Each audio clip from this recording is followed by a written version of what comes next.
Hello दोस्तों, नमस्कार। आप लोगों का एग्री स्टडी 92 में बहुत बहुत स्वागत है। आज हम एग्रीकल्चर से रिलेटेड 50 महत्वपूर्ण प्रश्नों को देखेंगे जो हमारी आने वाली एजीटी की परीक्षा के दृष्टिकोण से अत्यंत महत्वपूर्ण होंगे। इसमें हमारा पहला प्रश्न है, अनुकूल उत्पादन प्राप्त करने के लिए प्रति हेक्टेयर संकर मक्का की बीज दर क्या होती है? संकर मक्का की प्रति हेक्टेयर बीज दर क्या होती है? ऑप्शन नंबर है 20 से 25 केजी प्रति हेक्टेयर, बी 18 से 20, सी है 30 से 35, डी है 10 से 15 केजी प्रति हेक्टेयर। तो इसका राइट ऑप्शन हो जाएगा ऑप्शन नंबर है, जो मक्का है उसका अनुकूल उत्पादन लेने के लिए उसकी बीज दर प्रति हेक्टेयर 20 से 25 केजी होती है। अगला प्रश्न देखेंगे, रागी का वानस्पतिक नाम क्या है? रागी का क्या वानस्पतिक नाम होता है? ऑप्शन नंबर है इलुसाइन कोरेकाना, बी है इकाइनोक्लोआ फ्रोमेंटेसिया, बी है पेनिकम मिलियंसियम, डी है इनमें से कोई नहीं। तो इसका राइट ऑप्शन हो जाएगा ऑप्शन नंबर ए, रागी का वानस्पतिक नाम इलुसाइन कोरकाना होता है। अगला प्रश्न देखेंगे, चने का मुख्य हानिकारक कीट है। चने का कौन सा मुख्य हानिकारक कीट है? ऑप्शन नंबर ए फली बेधक, बी कटुआ लट, सी चेपा, डी इनमें से कोई नहीं। तो इसका राइट ऑप्शन हो जाएगा ऑप्शन नंबर ए, चने का मुख्य हानिकारक कीट जो है फली छेदक हो जाएगा। चना जो है लेगुमिनेसी फैमिली से संबंधित है, इसका बॉटनिकल नेम सिसर एरिटिनम है। अगला प्रश्न देखेंगे, मूंगफली में तेल व प्रोटीन की मात्रा पाई जाती है। मूंगफली भी लेगुमिनेसी से संबंधित है, इसका बॉटनिकल नेम एराकिस हाइपोजिया होता है। इसमें कितने परसेंट आयल और प्रोटीन होती है? ऑप्शन नंबर है इसमें 20% तेल, 50% प्रोटीन, बी है 26% तेल, 45% प्रोटीन, सी है 45% तेल, 26% प्रोटीन, डी है 50% तेल, 26% प्रोटीन।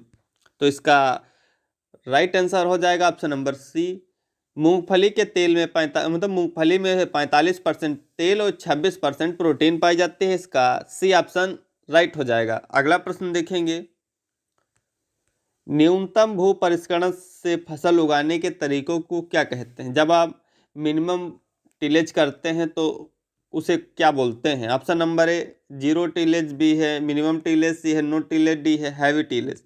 तो इसका राइट ऑप्शन हो जाएगा ऑप्शन नंबर बी, न्यूनतम भू परिष्करण से फसल उगाने के तरीके को मिनिमम टिलेज बोलते हैं। अगला प्रश्न देखेंगे, किस प्रकार के उर्वरकों के लिए भारत पूर्ण रूप से आयात पर निर्भर है? ऑप्शन नंबर है नाइट्रोजन उर्वरक, बी फास्फोरस उर्वरक, सी पोटासिक उर्वरक, डी इनमें से कोई नहीं।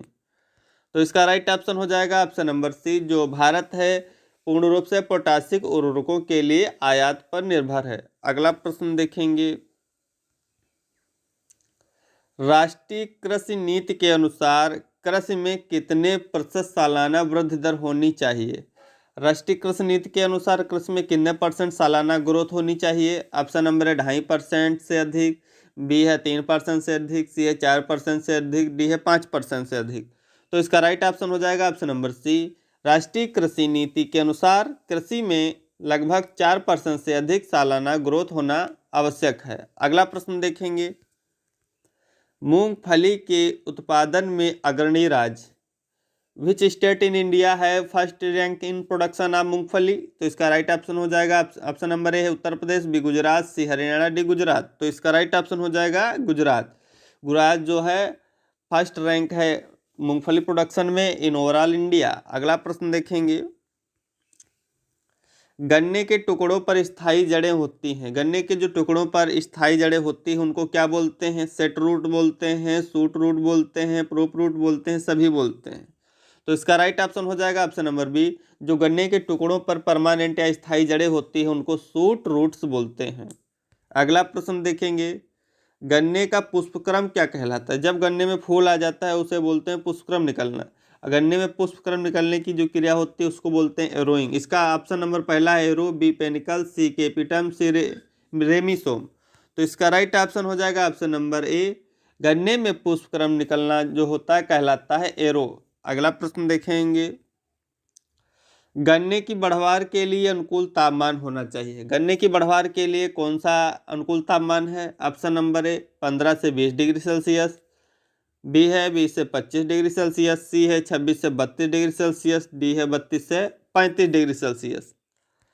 तो इसका राइट ऑप्शन हो जाएगा ऑप्शन नंबर सी, गन्ने की बढ़वार के लिए अनुकूल तापमान 26 से 32 डिग्री सेल्सियस होता है।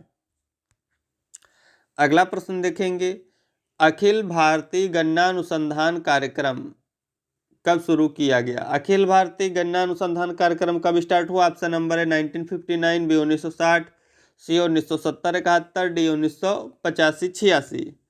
तो इसका राइट ऑप्शन हो जाएगा ऑप्शन नंबर सी, 1970 71 में AICRP यानी शुगर केन प्रोजेक्ट शुरू हुआ था। अगला प्रश्न देखेंगे, अर्धसाली गन्ने की रोपाई कब की जाती है? अर्धसाली गन्ने की रोपाई कब करेंगे आप? ऑप्शन नंबर है जुलाई अगस्त, बी जनवरी फरवरी, सी फरवरी मार्च, डी है अक्टूबर नवंबर। तो इसका राइट ऑप्शन हो जाएगा ऑप्शन नंबर ए, अर्धसाली गन्ने की रोपाई जुलाई अगस्त में की जाती है। अगला प्रश्न देखेंगे, उगाने के लिए गन्ने के शीर्ष भाग यानी टॉप पोर्शन का चयन करना चाहिए क्योंकि इसमें प्रचुर मात्रा में पाया जाता है। गन्ने की बुआई के लिए हम ऊपरी भाग को उपयोग करते हैं क्योंकि इसमें पाया जाता है ग्लूकोज होता है, सुक्रोज होता है, गैलेक्टोज होता है, माल्टोज होता है। तो इसका राइट ऑप्शन हो जाएगा option number a, b glucose के कारण हम ऊपर वाले गन्ने का भाग चयन करते हैं बुआई के लिए। अगला प्रश्न देखेंगे, गन्ने में शुगर ट्रांसकोलेशन के लिए कौन सा तत्व आवश्यक है? गन्ने में शुगर ट्रांसकोलेशन के लिए कौन सा तत्व आवश्यक है? ऑप्शन नंबर पी यानी फास्फोरस, के पोटास, सी बोरान, डी MOB मोलिब्डेनम। तो इसका राइट ऑप्शन हो जाएगा ऑप्शन नंबर बी, गन्ने में शुगर ट्रांसलोकेशन के लिए पोटेशियम यानी कि तत्व की आवश्यकता होती है। अगला प्रश्न देखेंगे, गन्ने की रोपाई के कितने माह तक गन्ने की फसल में खरपतवार स्पर्धा बनी रहती है? ऑप्शन नंबर है 2 माह, बी है 4 माह, सी 5 माह, डी है 6 माह। तो इसका राइट ऑप्शन हो जाएगा 4 माह। गन्ने की रोपाई से लगभग 4 महीने तक गन्ने में फसल स्पर्धा या कंपटीशन खरपतवारों का बना रहता है। अगला प्रश्न देखेंगे, गन्ने की फसल में खरपतवार नियंत्रण के लिए कौन से खरपतवारनाशियों का प्रयोग करेंगे? गन्ने में आप वीड को कंट्रोल करने के लिए कौन सी वीडिसाइड डालेंगे? ऑप्शन नंबर है simazine, B atrazine, B alachlor, D सभी। तो आप ये सभी डाल सकते हैं, सीमाजीन, एट्राजीन, एलाक्लोर सभी हम गन्ने की फसल में खरपतवार नियंत्रण के लिए यूज करते हैं। अगला प्रश्न देखेंगे, गन्ने का सबसे भयंकर रोग कौन सा है? ऑप्शन नंबर है रेड स्ट्रिप, बी है रेड रॉट, सी है कुट्ठा, डी है कंडुआ। तो इसका राइट ऑप्शन हो जाएगा ऑप्शन नंबर बी, गन्ने का सबसे भयंकर रोग लाल सड़न या रेड रॉट है। ये कोलेटोट्राइकम फाल्केटम के कारण होता है, फंगल डिजीज है। अगला प्रश्न देखेंगे, 1 हेक्टेयर भूमि में गन्ना रोपाई के लिए कितने सेट्स की आवश्यकता होती है? 1 हेक्टेयर गन्ना के लिए कितने टुकड़ों की आवश्यकता होगी? ऑप्शन नंबर 30,000 से 35,000, बी 35,000 से 40,000, सी 40,000 से 45,000, डी 50,000 से 55,000। तो इसका राइट ऑप्शन हो जाएगा ऑप्शन नंबर बी, 1 हेक्टेयर गन्ने में रोपाई के लिए 35 से 40,000 टुकड़ों की आवश्यकता पड़ती है। अगला प्रश्न देखेंगे, गन्ना रोपाई की नाली विधि ट्रेंच मेथड जो है भारत के किस क्षेत्र में प्रचलन में है? ऑप्शन नंबर उत्तर भारत, बी पश्चिम भारत, सी तटीय क्षेत्रों में, डी जलमग्न क्षेत्रों में। तो इसका राइट ऑप्शन हो जाएगा ऑप्शन नंबर सी, गन्ना की रोपाई की जो नाली ट्रेंच मेथड है वो ज़्यादातर तटीय क्षेत्रों में भारत के प्रचलित है। अगला प्रश्न देखेंगे, गन्ने की फसल में अधिक नाइट्रोजन यानी नाइट्रोजन देने से गन्ने के रस में शर्करा की मात्रा क्या होती है? जब आप गन्ने की फसल में ज़्यादा नाइट्रोजन देंगे तो गन्ने में शुगर की मात्रा कम होगी या बढ़ जाएगी या स्थिर रहेगी या इनमें से कोई नहीं। तो इसका राइट ऑप्शन हो जाएगा ऑप्शन नंबर ए, जब आप गन्ने में अधिक नाइट्रोजन की मात्रा देते हैं तो गन्ने में शक्कर यानी शुगर की मात्रा कम हो जाती है। ऑप्शन नंबर ए इसका सही हो जाएगा। अगला प्रश्न देखेंगे, गेहूं की प्रथम किस्म जो कम लंबाई, लोजिंग रेजिस्टेंट व अधिक उपज देने वाली थी का नाम है? ऑप्शन नंबर डी जीवजन, बी नोरिन 10, सी लर्मा रोजो, डी सोनारा 64। तो इसका राइट ऑप्शन हो जाएगा ऑप्शन नंबर बी, जो नोरिन 10 वैरायटी थी गेहूं की प्रथम किस्म है जो कम लंबाई वाली थी, लोजिंग रेजिस्टेंट थी और अधिक उपज देने वाली थी। अगला प्रश्न देखेंगे, अच्छी प्रकाश से गेहूं का दाना भरने के लिए कितने तापक्रम की आवश्यकता होती है? ऑप्शन नंबर है 20 से 25 डिग्री सेल्सियस, बी है 20 से 23 डिग्री सेल्सियस, सी है 23 से 25 डिग्री सेल्सियस, डी है 16 से 20 डिग्री सेल्सियस। तो इसका राइट ऑप्शन हो जाएगा ऑप्शन नंबर सी, अच्छी प्रकार से गेहूं का दाना भरने के लिए 23 से 25 डिग्री सेल्सियस तापमान की आवश्यकता होती है। अगला प्रश्न देखेंगे, गेहूं का पुष्पक्रम यानी इन्फ्लोरेसेंस क्या कहलाता है? ऑप्शन नंबर ए ईयर बाली, b raceme, c panicle, d umbel. तो इसका राइट ऑप्शन हो जाएगा ऑप्शन नंबर ए। गेहूं का पुष्पक्रम जो है ईयर यानी बाली कहलाता है। अगला प्रश्न देखेंगे, गेहूं की उचित बीज दर किलोग्राम प्रति हेक्टेयर है। ऑप्शन नंबर है 50, बी 75, सी 100, डी 125। अगर आप गेहूं की समय पर बुआई करें तो उसकी औसत उपज आप 100 केजी प्रति हेक्टेयर रख सकते हैं, लेकिन अगर आप लेट सोविंग कर रहे हैं वीट की तो 125 केजी प्रति हेक्टेयर होती है। अगला प्रश्न देखेंगे, गेहूं की फसल जो 50 कुंटल प्रति हेक्टेयर उत्पादन देती है तो उसके लिए आप एनपीके की कितनी मात्रा डालेंगे। अगर गेहूं की उपज 50 कुंटल प्रति हेक्टेयर उत्पादन दे रही है तो उसके लिए आप 100 से 150 केजी नाइट्रोजन डालेंगे, 70 से 80 केजी फास्फोरस डालेंगे और 125 से 150 केजी पोटाश डालेंगे। ऑप्शन नंबर ए इसका सही हो जाएगा। 100 से 150 केजी एन, 70 से 80 पी, 125 से 150 के एनपीके डालेंगे आप। अगला प्रश्न देखेंगे, सामान्यतः गेहूं की फसल में क्रमशः नाइट्रोजन, फास्फोरस और पोटाश की संतुलित मात्रा है। सामान्यतः आप गेहूं की फसल में प्रति हेक्टेयर कितनी एनपीके देंगे। 80 kilogram nitrogen, 40 kilogram phosphorus, 0 KG potash, b 120, 60, 30। 120 kilogram nitrogen, 60 kilogram phosphorus, 30 kilogram potash. अगला है 30 kilogram nitrogen, 20 kilogram phosphorus, 0 KG potash. D है 40 kilogram nitrogen, 30 kilogram phosphorus, 0 KG potash. तो इसका राइट ऑप्शन हो जाएगा ऑप्शन नंबर बी। आप गेहूं की सामान्यतः जो फसल में एनपीके की मात्रा 120, 60, 30 केजी प्रति हेक्टेयर देते हैं। अगला प्रश्न देखेंगे, किसके मध्य संकरण से ट्रिटिकल तैयार की गई। ट्रिटिकल किसके मध्य क्रॉस से तैयार की गई। गेहूं एवं राई, बी जई एवं जौ, सी गेहूं एवं जौ, डी इनमें से कोई नहीं। तो इसका राइट ऑप्शन हो जाएगा ऑप्शन नंबर ए। ट्रिटिकल का जो विकास है वो गेहूं और राई के बीच के संकरण से हुआ है। अगला प्रश्न देखेंगे, फाइलेरिस माइनस किस कुल से संबंधित है। फाइलेरिस माइनस जो है गेहूं का खरपतवार है, इसे गेहूं का मामा भी बोलते हैं। इसके लिए आप कौन साइप्रेसी डालेंगे, ग्रेमनी, सोलेनेसी, मालवेसी। जो फाइलेरिस माइनर है वो ग्रेमनी फैमिली से संबंधित है। अगला प्रश्न देखेंगे, अमोनिकल उर्वरकों को किस जोन में स्थापित करने से नाइट्रोजन को ह्रास से बचाया जा सकता है। ऑप्शन नंबर ए है oxidise zone, B reduce zone, C दोनों, डी इनमें से कोई नहीं। तो इसका राइट ऑप्शन हो जाएगा ऑप्शन नंबर बी। अमोनिकल उर्वरकों को अगर आप रिड्यूस जोन में स्थापित करेंगे तो नाइट्रोजन को ह्रास से बचाया जा सकता है। ऑप्शन नंबर बी इसका सही हो जाएगा। अगला प्रश्न देखेंगे, हरित क्रांति में किन फसलों का सबसे ज़्यादा योगदान था। ऑप्शन नंबर है गेहूं आलू, बी गेहूं चावल, बी चाय काफ़ी, सी जौ चावल। तो इसका राइट ऑप्शन हो जाएगा ऑप्शन नंबर बी। हरित क्रांति में गेहूं एवं चावल का सबसे ज़्यादा योगदान था। अगला प्रश्न देखेंगे, भारत में हरित क्रांति के जनक एम एस स्वामीनाथन है, विश्व में नाइमी बोरलांग है। अगला प्रश्न है, खाद्यान्नों का कीर्तिमान उत्पादन 265 मिलियन टन किस वर्ष में हुआ था।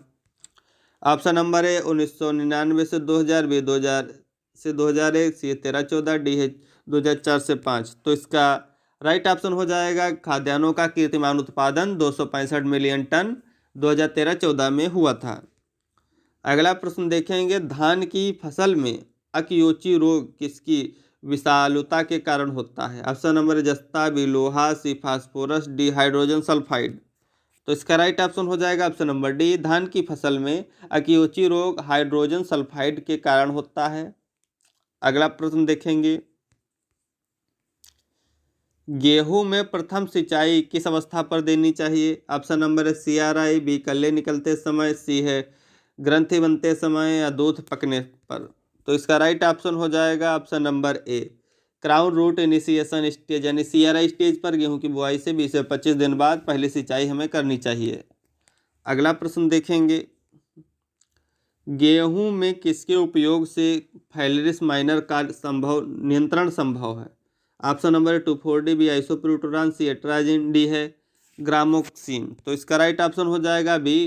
गेहूं की फसल में फाइलेरिस माइनर के नियंत्रण के लिए आप आइसोप्रोटोरान का यूज कर सकते हैं। अगला प्रश्न देखेंगे, फाइलेरिस माइनर के 1000 दानों का कितना वजन होता है। ऑप्शन नंबर 2 ग्राम, बी 4 ग्राम, सी 22, डी 40। तो इसका राइट ऑप्शन हो जाएगा, फाइलेरिस माइनर के 1000 दानों का वजन 2 ग्राम होता है। अगला प्रश्न देखेंगे, गेहूं अनुसंधान निदेशालय DWR directorate of wheat research कहाँ पर स्थित है। Option number a Hyderabad, b Nai Delhi, c Karnal, d Bikaner. तो इसका राइट ऑप्शन हो जाएगा ऑप्शन नंबर सी, गेहूं अनुसंधान निदेशालय, डायरेक्टोरेट ऑफ वीट रिसर्च, जो है करनाल हरियाणा में स्थित है। अगला प्रश्न देखेंगे, नोबल केन का वैज्ञानिक नाम है। Option number a saccharum officinarum, b saccharum spontaneum, c saccharum barberi, d saccharum sinensis. तो इसका राइट ऑप्शन हो जाएगा option number a, noble cane का वैज्ञानिक नाम सेकेरम ऑफिसिनेरम होता है। अगला प्रश्न देखेंगे, गन्ने का उद्गम स्थल है। गन्ने का उद्गम स्थल क्या है? Option number a New Guinea, b Bharat, c Indonesia, d चीन। तो इसका राइट ऑप्शन हो जाएगा ऑप्शन नंबर ए, गन्ने का उद्गम स्थल न्यूगिनी को माना जाता है। अगला प्रश्न देखेंगे, गन्ने की उत्पादकता यानी प्रोडक्टिविटी किस राज्य में सर्वाधिक है? गन्ने की प्रोडक्टिविटी किस राज्य में सर्वाधिक है? ऑप्शन नंबर ए है यूपी यानी उत्तर प्रदेश, बी पश्चिम बंगाल, सी कर्नाटक, डी तमिलनाडु। तो इसका राइट ऑप्शन हो जाएगा ऑप्शन नंबर डी, तमिलनाडु की जो शुगर केन प्रोडक्टिविटी है वो हाई है, सबसे ज़्यादा है। अगला प्रश्न देखेंगे, गन्ने का कृषि हर क्षेत्रफल व उत्पादन भारत के किस राज्य में सबसे ज़्यादा है? गन्ने का क्षेत्रफल व उत्पादन भारत के किस राज्य में सबसे ज़्यादा है? Option number Tamil Nadu, B Karnataka, सी यूपी, डी बिहार। तो इसका राइट ऑप्शन हो जाएगा ऑप्शन नंबर सी, यूपी में सबसे ज़्यादा गन्ने का क्षेत्रफल व उत्पादन है। Thanks for watching, please like and subscribe my channel.